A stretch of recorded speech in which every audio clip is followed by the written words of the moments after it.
Welcome back to the Deep Dive. We're here with episode 11 of 14 in our Wisdom Unveiled series, really getting into the heart of Mulla Sadra's thought. That's right. And today, we're tackling something pretty profound, maybe one of his biggest innovations, Harakat al-Jawhariyyah. Transubstantial motion. Exactly. And we want to see how it relates to what the mystics called Harakat al-Hubbi, or loving motion. It's a fascinating connection. It really is. But first, just a quick necessary point. We're working here from translations of philosophical discussions with Iranian thinkers. Right. And given the, the depth and the mix of Persian and Arabic philosophy and mysticism, some nuances might get a bit lost. We'll do our best, but apologies up front if anything isn't perfectly captured. Absolutely. It's complex stuff. So the big question we're trying to unravel today is this. Did Sadra see his transubstantial motion as, like, replacing the mystic's loving motion? Or maybe complementing it. Or are they two sides of the same coin? Did Yeah. he build a system where the philosophy is the mechanism behind the mystical experience? That's what we want to figure out. Okay, let's dive in. Maybe start with the philosophy side. Yes, section 1. Let's hit that core claim Sadra made. He actually said that what was revealed to him as Harakat al-Jawhariyyah is, quote, closer to the truth, thawab, than Harakat al-Hubbi. Which sounds, well, pretty bold. It does. Why would a philosophical proof, logic and reason, be closer than something experienced spiritually? To really get that, you need to understand what he was pushing against. Yeah. For, centuries, based on Aristotle and Avicenna, the idea of movement in substance in Jawhar was just impossible. It's impossible. Why? Because Jawhar isn't something you can, poke or see directly. It's an intelligible category, known by the mind, right? Okay. What your senses pick up are the arad, the accidents. Things like, how long something is, its color, its weight, where it is. Movement belonged only to those accidents. The underlying substance, the Jawhar, had to be static. Otherwise, how could you even identify something intellectually if its core was always shifting? Right. Like, if the appleness of an apple was constantly changing, how could I think apple? The color changes, the size, sure, those are accidents. Exactly. The Jawhar is that core whatness that the accidents depend on. But Sadra just turns this whole idea on its head. How so? His definition of Jawhar is incredibly broad. It includes the purely spiritual, like intellect, al-Kul, and the rational zol, nafs, Okay. but also the material stuff, primordial matter, hayula, form, surah, and the actual physical body, jormagism. Basically everything. The whole shooting match. Pretty much. And his argument for motion in all of it is, well, quite logical when you follow it. We all agree the accidents, color, weight, position are constantly changing. Yes, that seems undeniable. Things change. Okay, so if the jaw were the substance, can it exist without its accidents? They're inseparable. Right. Then it stands to reason that the substance itself must also be in constant motion. It's not just surface change. It's deep, internal, continuous transformation. Wow. So we're fundamentally changing at our core, like moment by moment. That's the essence of Harakat al-Jawhariyyah, a constant state of becoming. Okay, that's the philosophical proof. Deep internal transformation. So if that's our reality, how does it connect to this other kind of movement the mystics talked about? Perfect segue. Let's move into section 2. The mystical movement of love, Harakat al-Hubbi. Right. So long before Sadra laid out his proofs, mystics were talking about a different kind of movement.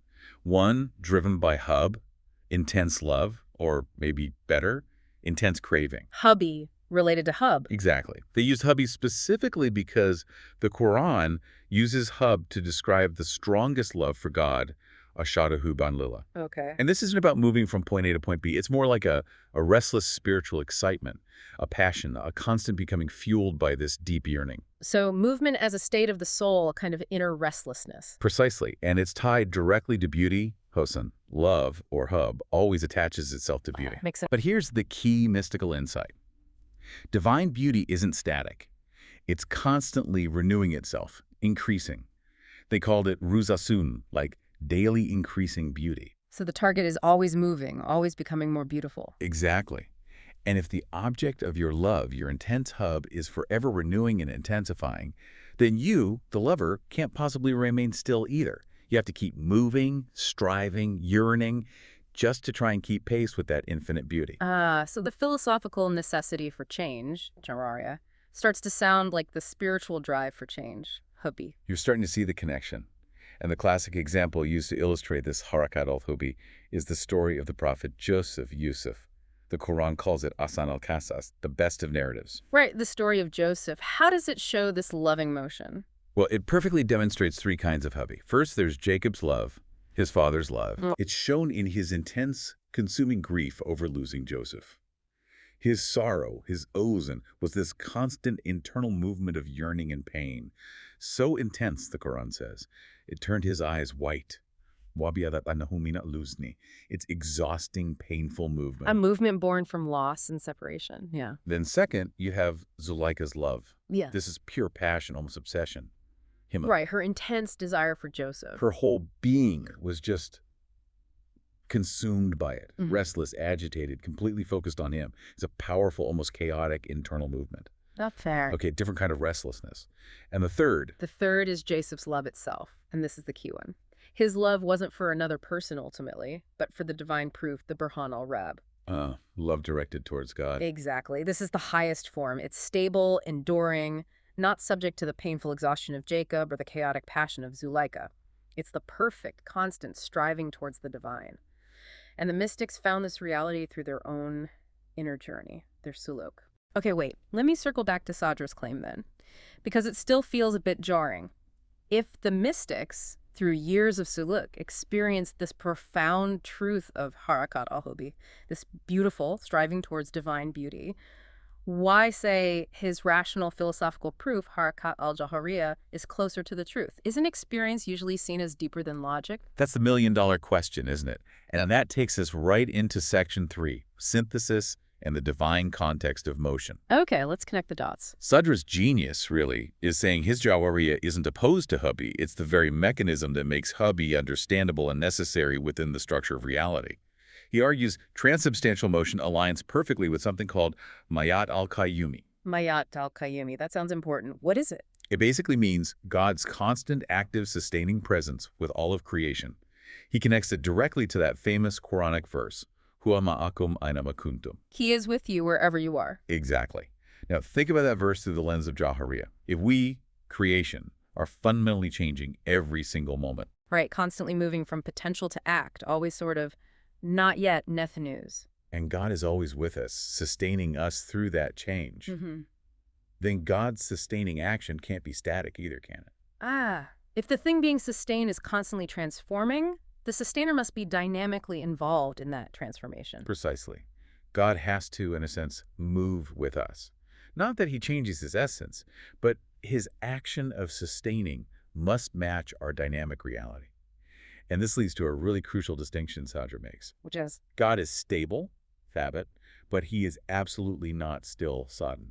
This is a huge point. Okay, stable but not still. Let's unpack that. What's the difference in this context? It sounds subtle. It's vital. Stillness, sukun, implies a lack of movement where movement could happen. It suggests inertia, potentiality, like something sitting still that could be moved. Okay, like a rock. It's still, but it has a potential to be moved. Right, but in God, there's no potentiality waiting to be actualized. He's pure actuality, wujub, absolute perfection. So he is thabit, stable, unchanging in his perfect essence. But if he were sakin, still, it would imply he was inert, lacking dynamism.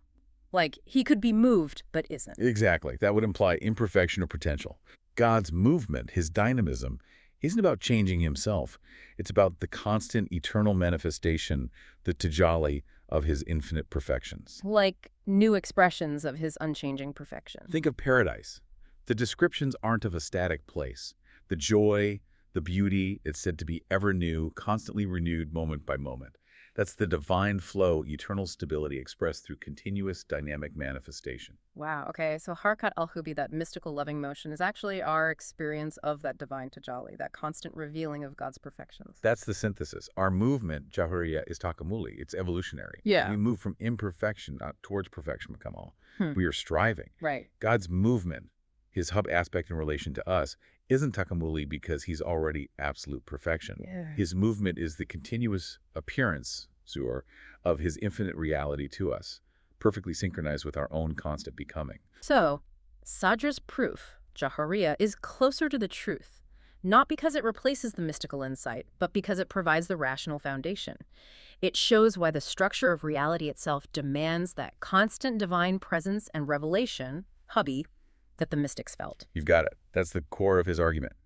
The mystics arrived at this truth through suluk, through years of spiritual practice and observation. They felt the hubby. Sadra demonstrated it Brahani through rational proof, through philosophical demonstration. He took this profound, maybe esoteric truth of God's dynamic presence and showed how it fits logically, even necessarily, into the very fabric of existence described by Jahuriyyah.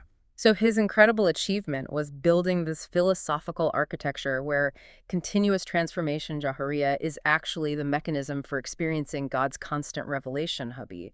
The philosophy underpins the mysticism. Exactly, and it's important to remember, as our sources emphasize, that while the proof is rational, really grasping this unity, internalizing it, still requires that action, that suluk. The journey. Yeah.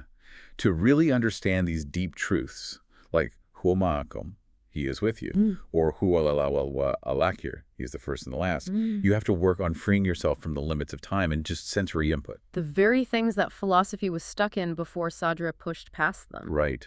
Understanding eternity, Sarmanadiya, means embodying that change yourself. Only when you accept that your core identity is changed, that substance is motion, can you see how the first and last are one in this dynamic, eternal present where everything is always new. Well said. What a powerful idea.